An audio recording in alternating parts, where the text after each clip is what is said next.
পরপর দুবার জোরালো ভূমিকম্পে কেঁপে উঠল ভারতের পড়শি দেশ মায়ানমার। রিক্টার স্কেলে প্রথমটির কম্পনের মাত্রা 7.5 এবং দ্বিতীয়টির মাত্রা 7 বলে জানিয়েছে ভারতের ভূকম্প পর্যবেক্ষণকারী সংস্থা ন্যাশনাল সেন্টার ফর সিসমোলজি।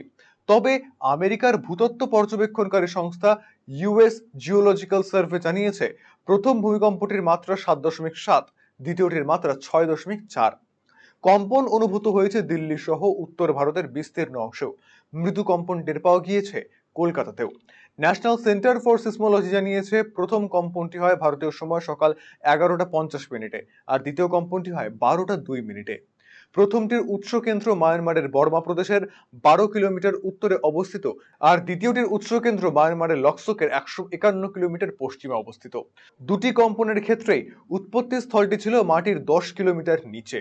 কম্পন এতটাই তীব্র ছিল যে 900 কিলোমিটার দূরে অবস্থিত থাইল্যান্ডের রাজধানী ব্যাংককেও হোটেল, শপিং মল কাঁপতে শুরু করে। সেখানে ভেঙে পড়ে একটি নির্মীয়মান বাড়ি।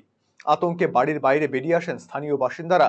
তবে ভূমিকম্পের জেরে মায়ানমারের কতটা কি ক্ষয়ক্ষতি হয়েছে, কারো প্রাণহানি হয়েছে কিনা তা এখনো পর্যন্ত স্পষ্ট নয়।